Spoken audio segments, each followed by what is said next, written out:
¿Cómo estás? So I'm just going to give you a little bit of an update from Cuenca. So first update, got a new chair. How cool is that, right? Second update is why do I have this big funky blue thing behind me? I promise it is not a green screen. What it is we took down a mirror, and our plan was to have this wall put up wallpaper in its place, and then COVID hit. So my wallpaper guys are not even returning any calls. So I'm hoping that as soon as life kind of sort of gets back to normal, I can have a nice pretty wall behind me. It's going to be so pretty. It's like white and gray and looks really good. Because I am always doing this. I teleconference probably 5 to 6 times a day with all of my clients. So not really crazy about the blue thing behind me, but it's got to be there. So that's what it is.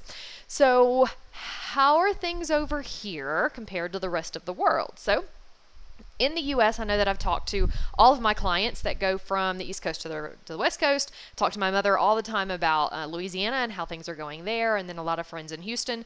So I'm aware that everything there is not necessarily in lockdown, depending on where you are.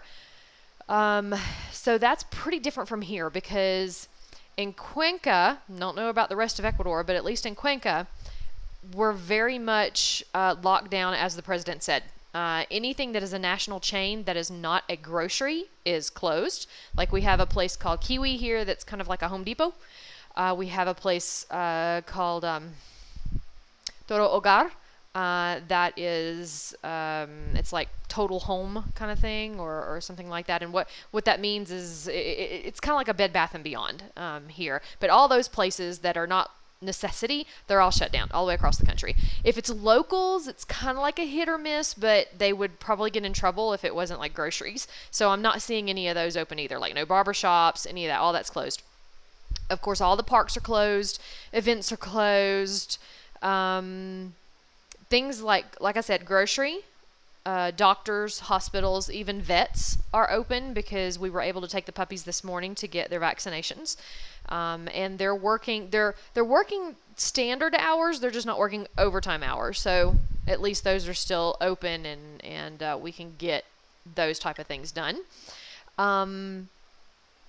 A lot of cops on the road, like the whole time that we have lived in Ecuador since like right before Christmas, I maybe saw 3 that entire time. As far as like traffic cops, they don't have traffic cops, not much. But just today I saw 4, just in that short time of going out to the grocery store and coming back home. It was crazy. I saw 4 of them, and it sounded, forgive me because I don't really speak a whole lot of Spanish, but from what I could understand, it sounded like they were kind of going, okay, move along, don't congregate, just get your stuff and go. And everybody and their mother is wearing a mask. I feel like I'm in some sort of apocalyptic thing, I don't personally wear a mask because I don't agree that they keep you safe. I think what they do is keep you from spreading it to somebody else, which is fine. I just don't want it on my face because I know me. Just my hair, I'm constantly touching my face. So for me to have a mask on my face, I hate those things.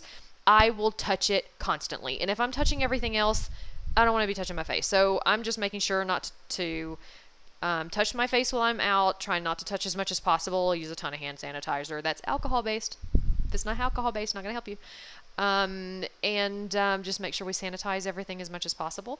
But we don't go out much, which is kind of sort of driving me crazy because I am not a homebody and I need to get out. But all the restaurants are closed, so this is not going to do us any good. There is delivery. So, like, there's pizza delivery. There's Uber Eats. So they do delivery of other types of restaurants, depending on where you live. And the grocery stores are actually staying pretty stocked. I was worried in the beginning because we could not find things like chicken. And I'm like, oh my God, I'm going to have to like ration meat in this house. But actually, after that, we went back, I think Andres went back maybe 4 days later, and everything was completely stocked back up. The only thing we're still struggling to find is produce, like potatoes. Why are all the potatoes gone? There's rice, but no potatoes. So, I don't know. But that and cilantro. I use cilantro in everything, and I cannot find it. It's driving me crazy. But anyway, But other than that, everything's staying stocked, so we're able to cook and have our groceries and get those kinds of things. It was rather interesting today because we went to the grocery store and there was two things that they were mandating. One, you had to have a mask, which is understandable if you're going in a grocery store because if you don't want somebody with the disease sneezing stuff all over the produce, it's kind of gross.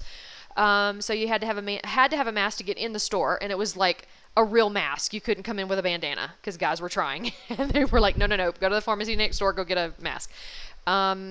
And the other thing is, and I didn't quite understand this, maybe some of you can comment and tell me why you think this is, but they were only letting one person per family go into the store. So if a couple was coming up, they would stop them and say only one could go in. So I don't know why that is, but that's what they were doing. And then other things that have changed, like public transportation shut down completely, no buses. Taxis are running, but only half staff. So they're letting taxis with odd numbers, like I guess that end on odd numbers, go on a certain day, and then the ones with even numbers can go on the other days. I can't imagine how hard that is for these guys because so many of these drivers, they work 7 days a week, sometimes 10 to 12 hours a day. I don't understand it, but yeah, they're very limited in what they can do right now. Let's see. And of course, if you go out, it looks like, going shopping on Easter Sunday morning. Like there's just nobody out. There's a car every once in a while, and everybody and their mother has a mask on, in their cars. Why would you have a mask on in your car? But yeah, it is what it is. But so not a whole lot of people moving around. We're in our little neighborhood. So things like the propane tanks that come around, here, you don't have like gas lines going into your house. Everything is a big propane tank, and they're, I don't know, maybe about 3 feet high. So there's those big standard propane tanks, and you just hook those up to the gas lines in your house, and that's what, you get your gas from. But they're still running. We were able to get a refill on that today. All of the, like the internet and electricity, everything's been just fine. We haven't had any glitches or any interruptions. Checked on all of our friends. Everybody seems to be doing just fine. Everybody's just batting down the hatches kind of thing. And like I said, the pups had their vaccination, so they're happy and healthy and growing. And yeah, and barking, obviously. And yeah, so everything's pretty good. It's just a matter of just kind of staying home and making the best of it. We're doing a lot of movie nights and playing ping pong on our ping pong table and all that kind of good stuff. Hopefully, I think we're supposed to get our pool table on Monday. Kind of excited about that one. But yeah, everything's going pretty well. So, the kids are still homeschooling.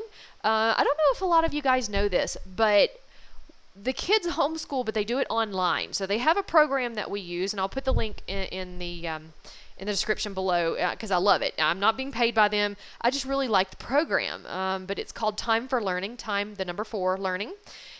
One of the reasons I like it is because it doesn't break the bank. It's pretty cheap, and I like that it's kind of a month-to-month thing. So if it ever became a problem, like it was glitchy or whatever, we could say, done with that one, we'll move on to the next. We don't do like textbooks. I know a lot of people do that. We don't. Everything is online, and it has like the curriculum, and it has the tracking for those people that are in states where you have to have those regular testings and do your reports. Texas, you don't have to do that, but do the reports in. It has that kind of stuff. But we found that, Andres, I'm too busy, and Andres doesn't quite have the patience to teach our children. So what we did is we found a lady that does it online.